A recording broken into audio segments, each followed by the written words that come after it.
Hello and welcome to my presentation on contrasting performing arts businesses. So I chose Live Nation and the Jumping Hot Club because they're both promotion companies that sort of have pockets in other areas of the music industry, and one's a very large one, Live Nation, and the other is a small one, Jumping Hot Club. So who are they? Live Nation were founded in 1989 as Short Dart Limited, and it's one of the largest live entertainment companies in the world. It's involved in the organisation and promotion of live music events, sponsorship, ticketing services and artist management in over 40 countries including the UK.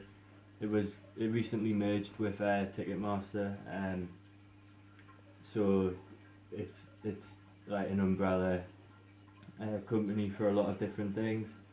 And on the website it says, we are committed to maintaining high standards of business conduct and corporate governance, which we believe are essential to running our business efficiently, adequately, serving our stockholders and maintaining our integrity in all the countries we do business in, including the UK. Live Nation Entertainment is the world's largest leading live entertainment company, comprised of four market leaders: Ticketmaster, Live Nation Concerts, Artist Nation Management and Live Nation Media / Sponsorship. So yeah, like I said, even though they are one thing, they've got a lot of different aspects incorporated into the business. And in 2019 they connected 98 million fans to 40,000 events in 42 different countries, which is an incredible amount of people and events for one company to put on, and 5.8 million of them concert goers were in the UK, and they employ a vast range of personnel from bar managers to lawyers and business analysts to architects. So who are the Jumping Hot Club? The Jumping Hot, the website states, the Jumping Hot Club have been bringing roots, country and blues and reggae and world music to the northeast for over 30 years. Founded in 1985 by Adam Collerton and Graham Shipcoat, Jumping Hot Club is now a permanent fixture in the northeast music scene, creating and hosting and promoting live music gigs featuring artists from around the world. Over 120,000 people have attended Jumping Hot Club events since 1985.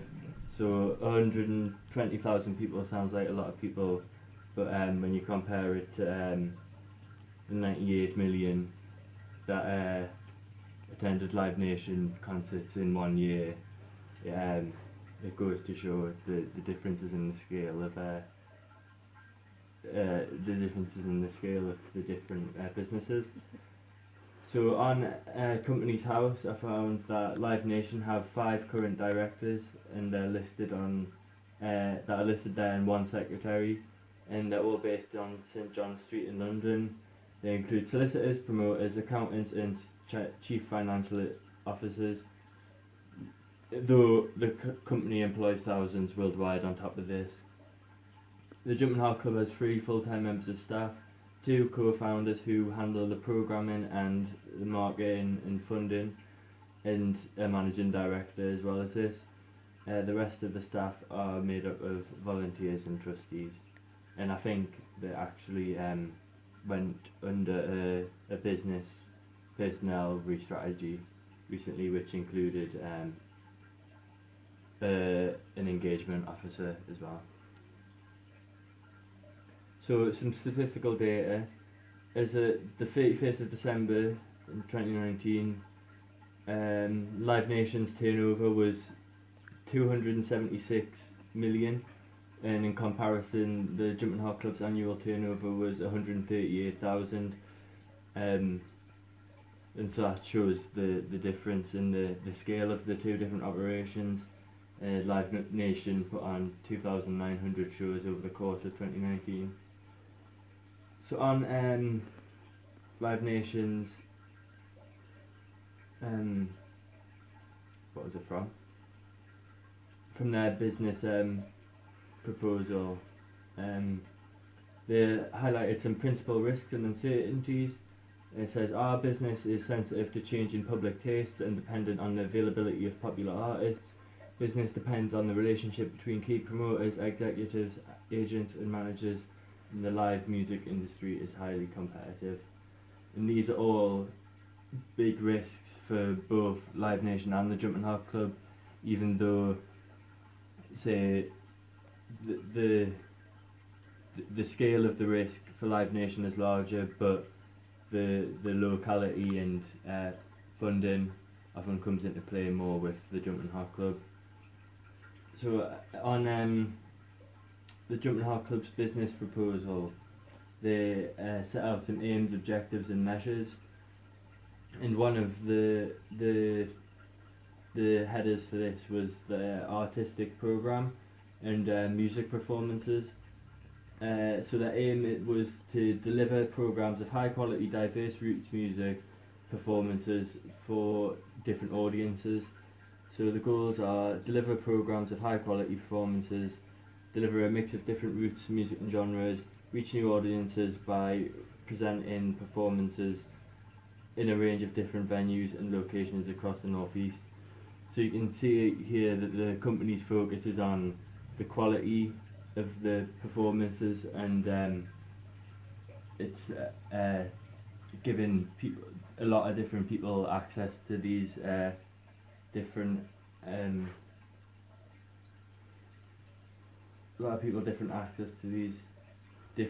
performances. So their focus is on quality and the artists that they actually book. And the outcomes of this are audiences will increase their awareness and enjoyment of roots music, and artists will increase their audience reach and profile. In terms of finance, the way they hope to fund the business is selling tickets, selling merchandise, and sell consultancy services. And also on top of this, here they've devised step-by-step goals to achieve funding for the projects as they receive funding from people like the Arts Council and different trusts. Here I've got the Live Nations list of goals and outcomes, and they're talking about the shareholders and how they're vital to the success of the business, as they provide the funds which aid the business to grow. And they're saying that they liaise with the board often, so that's where they'll get the most of their funding, from their board and from their shareholders.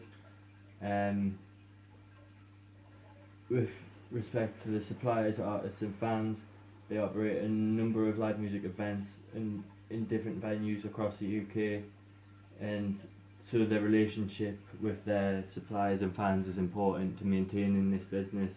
And I think their business model, it's in here that they're connected with 5.8 million fans, and they obviously want to maintain this, and their business model sort of operates on the basis of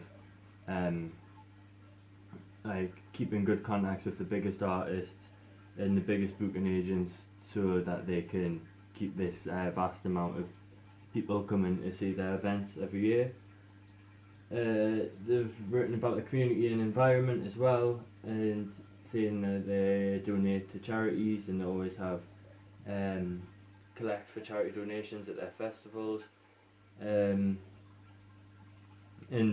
another thing is their employees, so they've obviously got saying here that their business invests in people, so they want people to be able to grow in their business, and so it keeps sustainable in that way, and again keeping up the good relationships in the music industry to keep their business alive. So some key differences, I think that the Jumping Harp Club's focus lies with music performance, talent development, community engagement, and Live Nation's focus lies with their shareholders, suppliers, artists and fans, the community and environment, and their employees. So one key difference is because Live Nation's a multinational corporation, their focus is on booking and maintaining a relationship with the biggest artists to bring music to as many people as possible. So as this will it's in the interest of the majority of the population and and their shareholders. So they want to appeal to as many people as possible, bring in as much money as possible to keep their large scale operation going. On the other hand, from their business plan, it seems like the Jumping Hawk Club seeks to engage diverse communities and bring culture and roots music to the general population. As one of their targets is how many genres of roots music are they showcasing. So they strive for variety over volume, and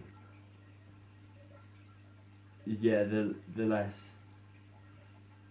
focused on the scale of it is a lot of the venues that had like 100, 200 capacity sort of for their venues, whereas Live Nation, the O2 academies that they own have 1 to 2,000 capacities, and then their festivals go on into the tens of thousands, even further than that. So how do they keep going? Live Nation keep their business alive by selling tickets and maintaining relationships to ensure they can book big artists that consistently turn a profit for them, so they can pay the staff and keep the shareholders happy. They own a multitude of venues, so often don't have to worry about venue fees and can focus on bringing the joy of live music to as many people as possible. The Jumping Hawk Club keep their business alive by securing funding from the Arts Council, etc., to keep up ticket sales and also sell merch and their consultancy services. Northern Roots, which is a charitable sister foundation of the Jumping Hawk Club, and they aim to bring out the culture in hard to reach communities and hope that art for art's sake will sustain roots music in these communities. So there's two like sort of different approaches. Like I think Live Nation is about getting in the biggest acts who have already like established their career, and they want to bring their talents to the general population, whereas the Jumping Hawk Club want to bring in musicians who maybe necessarily haven't already got an established career, or they've not got a big foothold and they might not draw in a huge crowd, but they want to like develop these artists and give them an opportunity to play and perform in front of people, and but other people going to see that benefit from that as well. But yeah,